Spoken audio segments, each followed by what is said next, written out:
Aloha this morning. Thanks for being here today. If we haven't met before, my name is Colin. I'm one of the pastors here, and just so grateful to see each one of you as we start these 2 weeks called Let's Party. And if we haven't met before, if this is your first time here, I'd love to meet you after the service, but also would love to encourage you to check in today. When you check in, you'll get put on our email list. It allows us to kind of let you know what's going on in the life of our community, especially as summer winds down, and fall starts back up. We have a lot of things going on we want to invite you to, ways to connect, community to be a part of, places to grow in your spiritual life, and we want to make sure you know all about that. So please, if this is one of your first times here, let us know that you're here today so we can connect with you. We're starting, like I said, this 2-week series called Let's Party, and hence the shirt. Shout out to Peter Lells, Carrie's dad, who's wearing the same exact shirt today. And also special shout out to Peter because yesterday was his 80th birthday. Yeah. So let's party. Yeah. So to celebrate what's going on in the life of our community, we are just having a party this summer for 2 weeks. And it's not just because we want to party, we like to party, or, like, I like my Jesus in a tuxedo t-shirt, so he's about business, but he also likes to party too. But because in the Bible, we see over and over and over again this rhythm of celebration, holy holidays and special days. Important days of remembrance where God had done something amazing in the life of the community of his people. And so every year on that same day they celebrated, and we do that on Easter, remembering the Passover, and we do that on Christmas, remembering Jesus' birth. But again, rhythm over and over and over again in the Old Testament, in the middle of the Bible in the Psalms, and then all the way at the end of the Bible in Revelation is this rhythm of celebration, or as we like to say, of partying. And so we kind of joke sometimes that the fourth core value, unspoken, of branches is let's party. Once a month we have lunch together, and regularly we gather together to do something fun, to watch an Astros game or to watch a movie together, or just to be in community with one another and celebrate just for the sake of celebrating. Celebration is a gift. Partying is a gift. Joy, the disposition of joy that God can give us, is a gift, and we want to observe that together. I love parties. Love to go to parties. Love to celebrate. And one of the parties I get to be part of pretty regularly as a pastor is weddings. I love going to people's weddings. I love going to strangers' weddings. I love going to people's weddings that I'm only loosely connected to, or weddings of people that I really care about and love. I got to do one of those, be part of one of those last weekend, or to go to weddings that I'm doing the wedding, but they also invite me to the reception afterwards, So I get to officiate and then I get to party. I love weddings. And when I do a wedding for somebody, we meet with the couple a few times, and I'll ask them, okay, we're going to do the vows, and we'll do the declaration of intent, we'll do some scripture reading, but I always want to ask them, I want you to feel like this was your wedding, not somebody else's. I want you to feel like when you're done with this wedding, that belonged to you. And that when people remember it, they'll remember things about it that were, really emblematic of who you are and what your love is like and what you're like as a couple, what you hope to accomplish as a couple in the world. I want you to have a wedding that feels like yours. And so I always ask your question, okay, with all the little elements that we have to do, that we're obligated to do, that all weddings do, what feeling do you want your wedding to convey? Or what vibe, if we want to put it that way? Or what do you want the result of your wedding to be? How do you want people to feel when they leave your wedding? And I get a number of responses. I want it to be somber and traditional and serious. Great. Or I want it to feel lighthearted and funny. I want people to laugh a lot. Wonderful. And just a couple of months ago, I was meeting with a couple that I just married, and I asked them that question. Okay, of all the stuff we have to do, we're going to do that, but what do you want the result of your wedding to be? What do you want people to feel when they leave? And the groom, he kind of was just sitting there thinking and nodding his head. And the bride said, I want everyone to cry. I'm okay, I'll do my best, But what she was conveying is she wanted it to be an emotionally impactful experience. She wanted it to feel profound. She wanted people to feel when they left their wedding that they'd experienced something holy and special and sacred and heavy. And this couple had been together and then broken up and gotten back together, and they'd faced some hardship together, and they'd been together for a long time, and they wanted the congregation to feel the weight of that moment. I don't know how successful we were, but it was a beautiful wedding. I love weddings. I love the celebration part of weddings. I love the party of weddings. And it's not just me. America loves weddings. I wrote down some stats. These are from 2022, not updated, but probably still pretty close. Some things about weddings. They're some of the biggest parties in our culture. In 2022, there were some 2.5 million weddings. It's a lot of weddings. I wish I could attend all of them. There's not enough time to go to all of them. Some big, some small, some somber, some remarriages, some new young marriages, all sorts of weddings. We have so many weddings. We spend in weddings in America some $70.5 billion on weddings a year. Billions with a B. We like weddings. Like for some of you, it's like that's the most money we've ever spent was on our wedding or on our child's wedding or whatever else. Like they're expensive and it's a huge business. We love weddings. But it's not just America. Like for all of time, as people were paired up together, there have been weddings and people have loved weddings. And they're different in different cultures, but some things remain the same. And I think for most weddings in most places, they are a celebration. They are a party. Maybe you've seen this on the news recently. In India, the richest man in India, his son just got married. The man's name is Anant Anabi. And he married a woman named Radhika Marchant. And they were both very, very wealthy. And I saw pictures and watched some video clips and saw the news reports about their incredible, but also it sounds to me like the most exhausting wedding of all time. Because the celebration, listen to this, began in March of this year and ended in this month in July. They had all these like pre-celebrations. Anant, he's like the son of this like multi-billionaire, richest man in India. And he kind of helps run the company that his dad leads. And he also really cares about animal conservation and animals. And so the March celebration, one of the March celebrations was to go to an animal sanctuary and you could go see all these exotic animals as part of their wedding. I look back and like, man, I wish we had done that. We went up on a mountain in Arkansas and it was beautiful. There were no tigers or lions or anything, In March, they did that. And at that same celebration in March, they had some very special guests. Rihanna was there. I think Mark Zuckerberg was also there, and Bill Gates and his new girlfriend, they were all there. And then later on, they had another celebration in May, and maybe you heard this, Justin Bieber was there, and like all these really important Bollywood stars and all these other actors and rich people from all over the world. And then finally, they did get actually married in their marriage ceremony in July. But not on just one day in July. Their wedding was from July 12th to July 14th. Of everything else that sounded really awesome, like Rihanna and the Biebs, that'd be great. One day was enough. The week that people were coming into town for mine and Landon's wedding, like that was enough.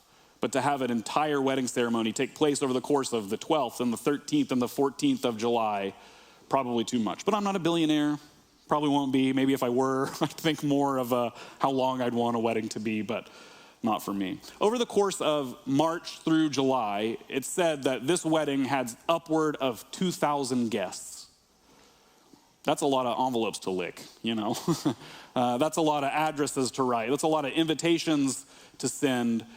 But they got it, at least in the sense of it's a celebration, it's a party, it's this high energy kind of joining of two groups of people into one group of people. It's worth celebrating.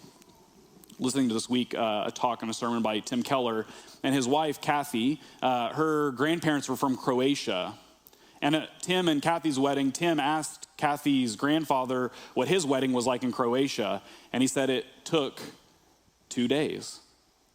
And they celebrated over 2 days. And even in the week prior, they celebrated the wedding. And he said, we don't do those anymore. We're kind of in the minority, really, culturally, when we think about weddings, that they all lead up to this one moment. This really, it surprises couples sometimes. They're done with the ceremony, and they're like, man, we planned all that, and it went by so quick. And some people drag it out longer, over 2 or 3 days. When we look back in the first century, and to the story today of Jesus turning water into wine at a wedding in Cana, we're kind of in that same context. Not Indian billionaires, no, but something more like Kathy Keller's grandfather getting married in Croatia over the course of a few days. So a wedding in the first century, and this is broad brushing it, but some of the qualities, some of the common streams are all the same, that would be over the course maybe of a week, that it wasn't just like your close friends and relatives would come and like try to keep the guest list really small because you don't want to feed everyone dinner. It was everyone in the community. And that's actually why we find Jesus and his disciples are invited to the wedding. Imagining the scenario, like, okay, we're going to invite Uncle George and Aunt Rita and our cousins that we don't really like, but they'll be offended if we don't invite them. And then also this street preacher and his followers, they also get to come because they're in town. But it was this community activity where these two families, it was really a transactional thing where these families would come together in this wedding. And that's where we find ourselves witnessing the wedding at Cana, where Jesus and his disciples and Jesus' mom are present. So it's in John chapter 2, that's where we are today. John chapter 2, starting in verse 1. Hear this. On the third day, there was a wedding in Cana of Galilee, and the mother of Jesus was there. And Jesus and his disciples had also been invited to the wedding. When the wine gave out, the mother of Jesus said to him, "They have no wine." And Jesus said to her, "Woman, what concern is that to you and to me? My hour has not yet come." His mother said to the servants, "Do whatever he tells you." Now standing there were 6 stone water jars for the Jewish rites of purification, each holding 20 or 30 gallons. Jesus said to them, "Fill the jars with water," and they filled them up to the brim. And he said to them, "Now draw some out and take it to the chief steward." So they took it, and when the steward tasted the water that had become wine and did not know where it came from, though the servants who had drawn the water knew, the steward called the bridegroom and said to him, "Everyone serves the good wine first, and the inferior wine after the guests have become drunk. But you have kept the good wine until now." Jesus did this, the first of his signs in Cana of Galilee, and revealed his glory, and his disciples believed in him. After this, he went down to Capernaum with his mother, his brothers, and his disciples, and they remained there a few days. Friends, this is the word of God for the people of God. Thanks be to God. Jesus and his disciples are invited to this wedding, and if you read John's gospel, or you know anything about John's gospel, it's actually organized around 7 signs, 7 miracles of Jesus, 7 acts that Jesus did that point to something about himself and what he's about to do. And this is the very first one. The author of John's gospel, kind of in this rhythm of pointing back over and over again to this identity that he sets out to describe in John 1, that in the beginning was the Word, and the Word was with God, and the Word was God, and this Word, Jesus, became flesh. God incarnate, God in the real world, God walking among us. And so over and over again, 7 times, this author of this gospel, this biography of Jesus says, and this is how we remember, this is who this guy is. And that first sign that Jesus gives is to turn water into wine.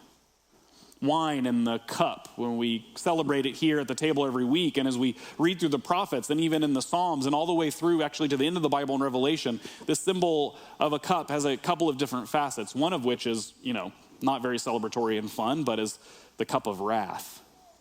That in this cup, you drink this cup of wine and it's been given to you and you have to drink it, it's your lot. And when you drink it, bad things happen. It's a symbol of consuming the awful circumstances in the world or even consuming God's judgment. Like this is the cup that you've been given. But also the cup, the wine, this celebratory symbol is used to think of cheer and joy and celebration. We're reminded in Ecclesiastes, this command even, because nothing really matters, eat, drink, and be merry. Drink of the cup, celebrate. Consume the gifts that God has given you, one of which is the fruit of the vine, the wine, the cup. That's, I think, the facet that's in view here, at least in some capacity. We'll talk about the wrath here in a moment. But for the people at the wedding, wine for many people makes a wedding. Like this is a tragedy that's happened in some way, that it says the wine had run out. The wine had gone out. There wasn't any wine for this celebration that really had just gotten started. And there's no more. And so Jesus sees these purification jugs of water and he turns the water they fill it with into wine. On its face, miraculous. On its face, just like a kind of parlor trick maybe to some people at this celebration. It gets some oohs and ahs and then the celebration continues, but it says some things about Jesus. There's this magical moment. It happened to me when I was in college. When I went home and my mom was having trouble with her computer, and I did, the first step that you're supposed to do. Have you tried turning it off and back on again?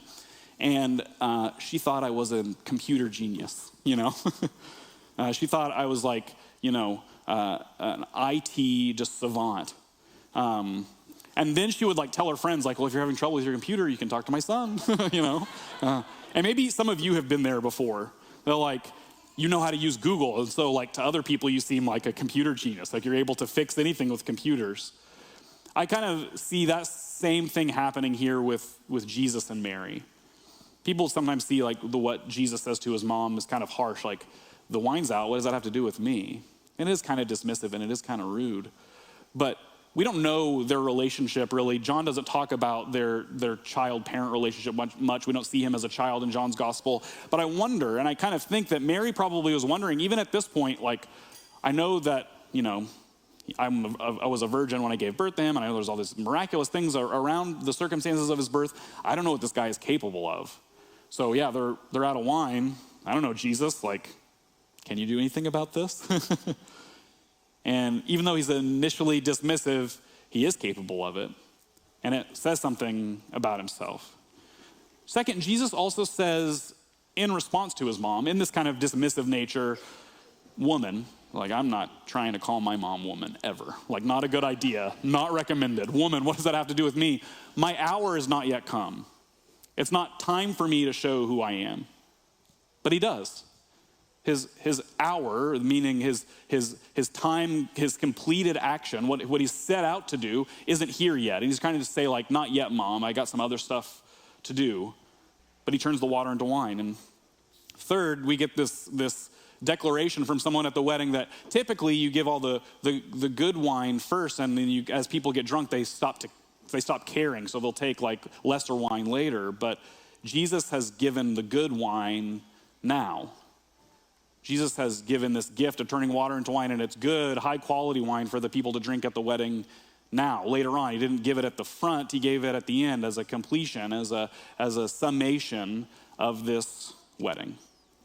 I think there's a lot to unpack here, but I just want, as we think about partying and celebration and what celebration means for people who follow this Jesus who turned water into wine, I think it can mean three things for us.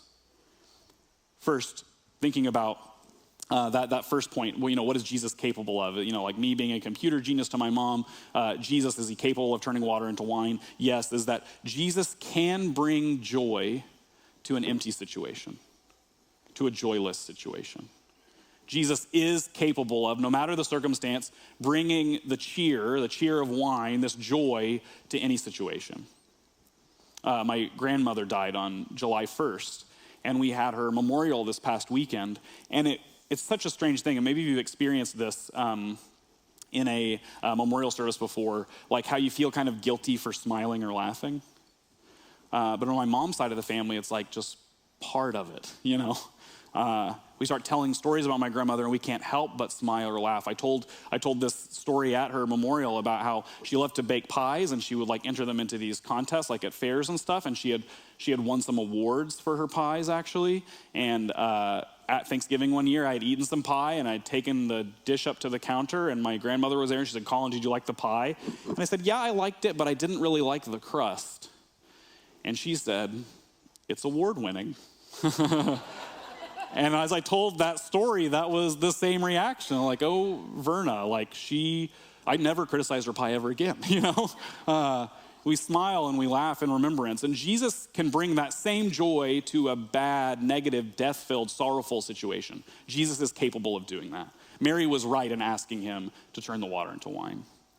Second, he says, my hour has not yet come, but he still turns the water into wine. And we see that Jesus is capable not only of bringing joy to a joyless situation or bringing fulfillment and cheer to a sorrowful situation. It's accessible now. His hour did come in that moment in some way. He was put on the spot, and he was able to share what he could share. It tells us, I think, as Christians, that Christians are abundant people of enough. We spend however many billions of dollars on weddings. There's enough to go around. Christians aren't stingy. Christians are generous. Our hour has come In following Jesus, our hour has come to bring joy, to bring abundance, to bring goodness, to bring generosity, to bring compassion to every situation. Third is Jesus gives the good wine. Jesus turns water into good wine, not like cheap wine or like, what is it, like the Mad Dog or whatever that's in those like things you get at the liquor store. I'm sharing too much about what I know about what's at the liquor store, I guess. But he didn't give Mad Dog, he gave high quality wine. It's not $2 Chuck, but I don't want to knock $2 Chuck. It's like high quality wine that you get at like Montrose Wine and Cheese or whatever. Jesus demonstrates that his hour has come, and his hour has come not to just like do it halfway, but to do it fully. To fully give joy, to fully give cheer, to fully celebrate, to fully continue to fuel the party and the celebration. There's a quote I heard this week that I think just really sums it up for me theologically, at least how we think about what Jesus is doing and what he's saying about himself. Edmund Clowney is a professor and a preacher, and he says this about this story. He says, Jesus sat around all the joy. Think about all the joy at your wedding or another wedding you've attended recently, or just the concept of a joyful wedding you have in your mind. Jesus sat around all the joy, sipping the coming sorrow, so that you and I can sit amid all this world's sorrow and sip the coming joy. Jesus turns sorrow into joy. Jesus turns emptiness into fullness. Jesus turns low quality wine into high quality wine. Jesus makes things of no power into things that are powerful. Jesus turns things that are empty into things that are full. Jesus sat around all the joy, sipping the coming sorrow, thinking of with the cross in view and what Jesus was going to encounter, so that you and I can sit amid all this world's sorrow and sip the coming joy. I mentioned this last week in preparation for this series, but I'm thinking about it all week, that celebration as a Christian, joy as a Christian, celebration as someone who follows Jesus is defiance. Because we're over and over again given every reason to be sorrowful, and for good reason sometimes. And we're given every reason to be like mopey Eeyore people. And we're given every reason to like discount our own value and another's value and say like, who would want to celebrate now? Who would want to have joy now? Who would want to party now? And Jesus turns water into wine as his first sign in John's gospel. Jesus, as the God of wine, brings to this celebration, this week-long celebration of two people coming together, two communities coming together, this kind of transactional thing where all these people are celebrating about what this new family can do for the world. Jesus brings wine to that, energizes that, brings fuel to that, celebrates that. That's better than an Indian billionaire's wedding, if I can say so. Jesus brings joy to our sorrow. Celebration is defiance. It brings joy. We brings joy and celebration against all despair.